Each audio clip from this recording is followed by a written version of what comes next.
یا زیادہ تر شہر جو دنیا کے ہیں شہر کی اس میں جو ڈویژنس ہے خاص طور پر اگر ہم کیپٹلزم میں رہ رہے ہیں تو ڈویژنس تو ہیں ہی ہر جگہ.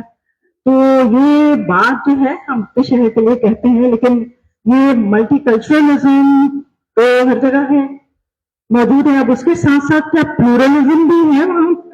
یہ ایک سوال پیدا ہوتا ہے کہ ہے تو ڈائیورسٹی ہے لیکن کیا اس ڈائیورسٹی کو ایک مثبت چیز سمجھ کر ہم کیا اسے قبول کرتے ہیں یا ہمارے یہاں اس کو قبول کیا جاتا ہے؟ ہاں ہم چاہتے ہیں کہ کوئی شہر جو ہے یہ ہمارا شہر یہ کوئی ہو اور ہر شخص اس کو ایک اپنے آپ کو شہر کا حصہ سمجھے.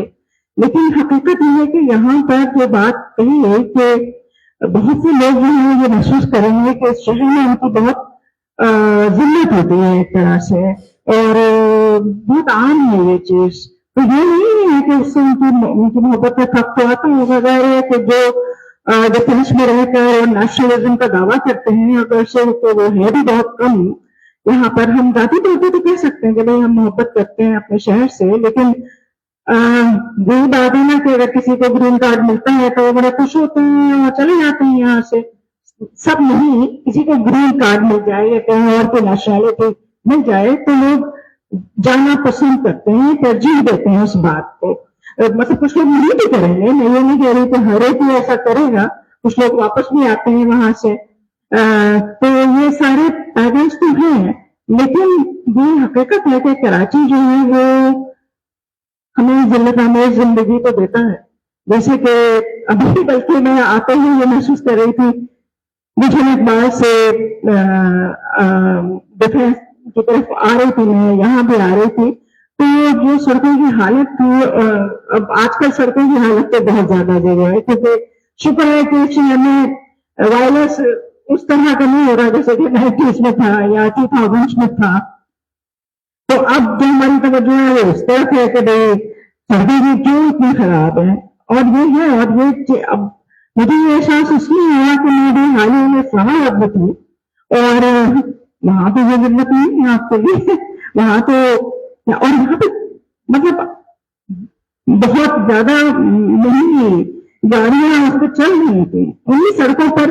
لیکن یا تو ہمارے اندر یہ شعور ہے جس سے ہم ان کو یعنی اس کو چیلنج کر سکیں اور اتھارٹیز کو چیلنج کر سکیں اس چیز کے لیے جو شاید صحافیوں کے ڈومین میں آتا ہے اور عام لوگوں کو تو سب کے ڈومین میں یہ بات آتی ہے کہ اس کو چیلنج کریں. لیکن سب آپ کو اس طرح کا اتحاد ہے لوگوں میں یہ تو اس شہر کو کیوں اس طرح سے لوارث طرح کی طرح چھوڑ دیا گیا ہے اور ایڈمنسٹریشن جو ہے وہ اتنا خراب ہے اس کا. تو یہ بات سوال تو اٹھایا جا سکتا ہے کہ ہیں کئی ہیں لیکن یہاں پر ایک تو پلورلزم کے اسپرٹ بھی یہاں پر نہیں ہے.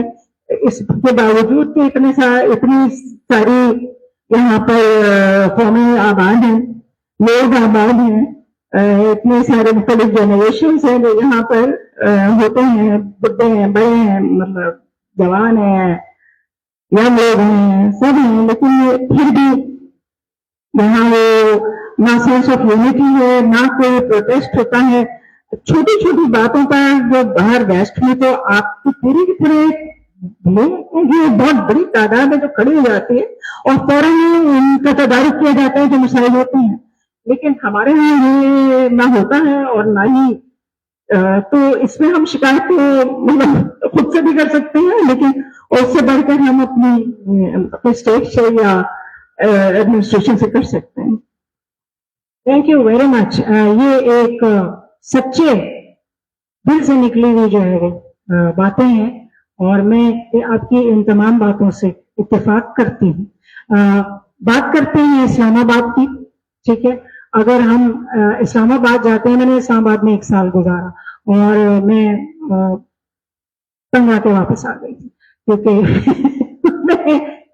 یہ ہے کراچی, یہ ہے کراچی, یہ ہے کراچی اور یہ ہے کراچی. آپ کی تمام باتیں جو ہیں ان میں حقیقت ہے لیکن اسلام آباد اور کراچی میں کوئی موازنہ نہیں ہو سکتا ہے. اس کی وجہ یہ ہے کہ اسلام آباد ایک آرٹیفیشل شہر ہے, وہ ڈپلومیٹس کے لیے, گورنمنٹ کہ جو پالیسی میکنگ ہے اور جو بڑے بڑے عہدیدار ہیں، اور اب تو وہ بھی بہت ایکسپینڈ کر گیا ہے اسلام آباد جو ہے، لیکن اس کو ہم کمپیئر نہیں کر سکتے ہیں کراچی کے ساتھ، کیونکہ جو کراچی کا آپ رقبہ دیکھ لیجئے اور اسلام آباد کا رقبہ دیکھ لیجئے، کیا ہم اسلام آباد کے رقبے کو کراچی سے کر سکتے ہیں؟ نہیں کر سکتے. ہم پاپولیشن کو کر سکتے ہیں؟ نہیں کر سکتے ہیں. کیا ہم اس کے ایڈمنسٹریٹو جو اس کے اندر کوہیژن ہے یا جو وہاں پہ پیسہ لگتا ہے، because the government authorities are there, یہاں بھی لگنا چاہیے، لیکن اس کی وجوہات الگ ہیں، یہاں کی وجوہات الگ ہیں. تو ہم اس کمپیرزن جب ہوتا ہے تو وہ دو ایک جیسی چیزوں کے بیچ میں ہوتا ہے. اتنا زیادہ ڈسپیرٹی والی چیزوں میں ہم کمپیرزن نہیں کر سکتے ہیں کہ جس کا رقبہ ہی نہیں مل رہا، جس کا پاپولیشن ہی نہیں مل رہا، جس کی سڑکیں یا جس کا کوئی ایک کراچی کا کوئی ایک ٹاؤن بھی شاید میرا خیال ہے اسلام آباد جتنا ہوگا یا لاہور جتنا ہوگا، تو ہم اگر اس کی ایڈمنسٹریشن کو اسلام آباد کی ایڈمنسٹریشن کے ساتھ بڑے یونٹ کی اور چھوٹے یونٹ کی ایڈمنسٹریشن کا کوئی بھی موازنہ جو ہے فیئر موازنہ کر سکتے ہیں، وائی ناٹ، مگر فیئر موازنہ نہیں ہو سکتا ہے. اس میں آپ کی پھر یہ تمام چیزیں آتی ہیں. میں دوبارہ اپنی کتاب کی طرف آؤں گی کہ اس کتاب میں یہ کوئی تحقیقی مقالہ نہیں ہے اور نہ ہی یہ ایڈمنسٹریشن کی کوئی تعریف ہے کراچی کی. یہ میری یادداشتیں ہیں جیسے میں نے کراچی کو ایکسپیرینس کیا تھا، جیسے میں نے اس کے لوگوں کو، جیسے میں نے یہاں کہانیاں دیکھی تھی ان کو. میں نے عارف حسن صاحب کا تذکرہ کیا کہ اگر آپ نے شہر کو سمجھنا ہے، یہ تمام باتیں جو ہیں جو یہاں کی گئی آپ نے کی وہ بہت درست ہیں، لیکن وہ اس کتاب جیسے ان کی ہے وہ اسی حوالے سے ہے کہ انہوں نے سڑکوں کی گفتگو کی ہے، ایڈمنسٹریشن کی گفتگو کی ہے. یہ بالکل ایک ڈفرنٹ جس کو کہتے ہیں صنف کہہ لیں یا اس کا موڈ کہہ لیں، یہ بالکل یہ کراچی واسی کی کہانی ہے، کراچی کے ساتھ اس کی کنیکشن کی کہانی ہے. وہ کنیکشن کیسے ڈیولپ ہوا، کیسے اس کی کہانی کراچی کی کہانی میں ضم ہوئی، یہ اس حوالے سے. اور اس میں مختلف لوگوں کی کہانیاں بھی ہیں آپ کے پاس کہ ان کے پاس کراچی ان کے لیے کیسا تھا. ایک آخری پوائنٹ میں یہ کہنا چاہوں گی، وہ یہ ہے کہ ہم بڑے بڑے الفاظ استعمال کر لیتے ہیں، جیسے ہم نے ذلت کا لفظ استعمال کرتے ہیں بہت زیادہ. مجھے نہیں پتا، میں تو نہیں ذلیل ہوتی ہے، میرے پاس تو کوئی گاڑی نہیں ہے، میرے پاس کرائے کا گھر ہے جس کا رینٹ ہر مہینے میرے سر پہ کھڑا ہوتا ہے اور وہ ہمیں ہی پے کرنا ہے، ہم ہی پے کرتے ہیں. ہر شخص کا حق ہے اچھی زندگی جو آپ جس کی بات کر رہے ہیں، یہ بالکل آپ کا رائٹ ہے. It is your right and your right to ask the state, ریاست سے یہ سوال کرنا، ریاست سے بولنا کہ آپ میرا حق نہیں دے رہے ہیں، آپ نے میرے لیے یہ سڑک نہیں بنائی ہے، آپ مجھے ڈلیور نہیں کر رہے ہیں، آپ بالکل کریں. میں اپنی بات کروں گی. میرا کوئی وہ بیک گراؤنڈ نہیں ہے جو بار بار یہاں بولا جا رہا ہے اور وہ کتاب میں بھی درج ہے کہ ہم سیلف میڈ لوگ ہیں، ابھی بھی ہم رینٹ کے گھروں میں ہی رہتے ہیں. یہ میرا 14واں گھر ہے، میرا کوئی اپنا مکان نہیں ہے، میرے پاس کوئی گاڑی نہیں ہے، میں ان ڈرائیو میں آئی ہوں، مائنس کر کے 600 روپے بن رہا تھا، 500 روپے کر کے آئی ہوں اس کو. We all have this. ہم سب کی یہی کہانی ہے، اس کے اندر بھی ہم سب کی کہانی ہے، اس کا موضوع الگ ہے. اور میں شہر کو، جیسے اس کا جو آخری چیپٹر ہے وہ یہی ہے کہ میرے لیے یہ شہر کوئی نالا نہیں ہے، کوئی سڑک نہیں ہے، کوئی جو ہے صرف ایک کسی جگہ پہ لکھا ہوا پتہ نہیں ہے، کوئی ابلتا ہوا گٹر نہیں. میرے لیے یہ جیتا جاگتا احساس ہے. شاید اس کی وجہ یہ بھی ہے کہ میں نے اس کو دونوں نظروں سے دیکھا، صحافی کی حیثیت سے بھی اور ایک کراچی میں رہنے والے شہری کراچی میں رہنے والے شہری کی حیثیت سے بھی دیکھا. بہت شکریہ.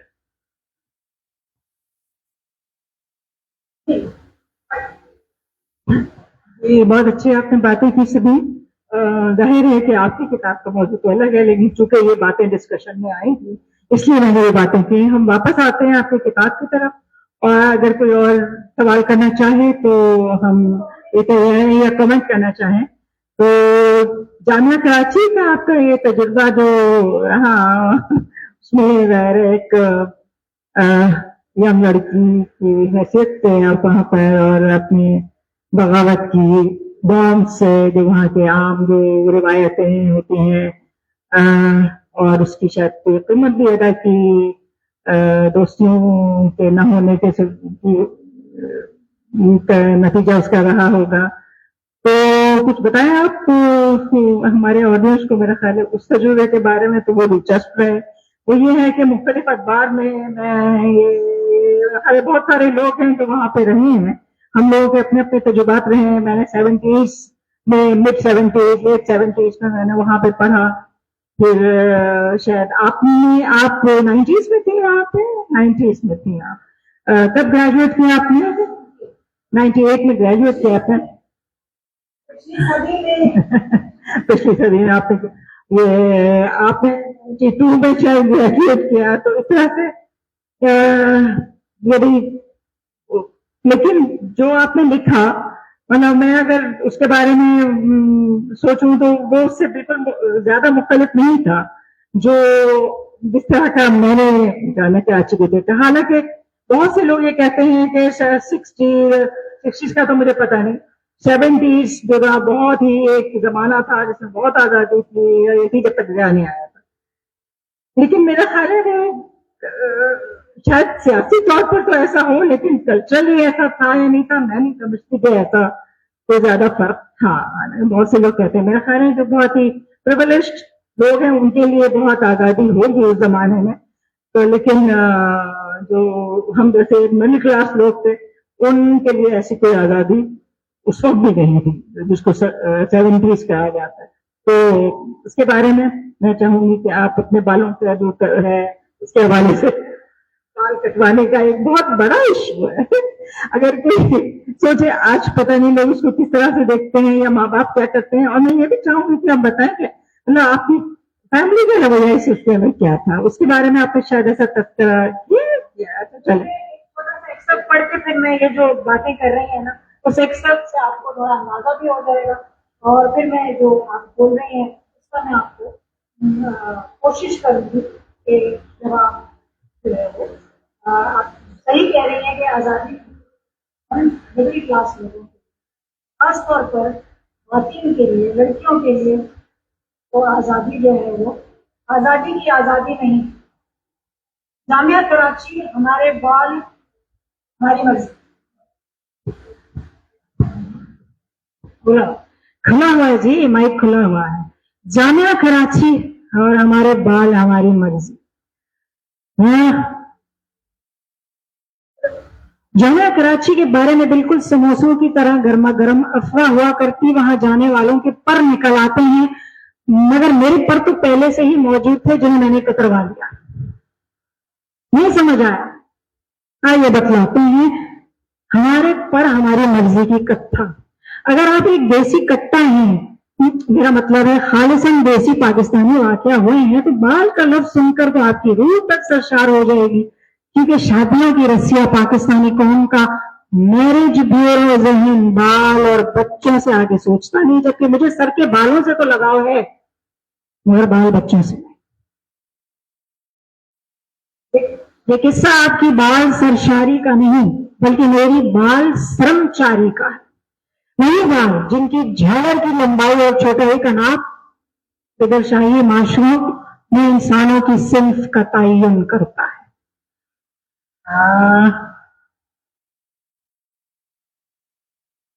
اچھا ہاں یہ اپنی والدین کا کہہ رہی تھی نا، والدہ کا. میں بچپن سے ہی من مانی کی پکی آدمی ہوں اور ہر وہ کام کرنے کی بھی جس سے دیسیوں کی ہائے ہائے نکل جاتی ہے. سچ مانیے میرے تو بالوں کا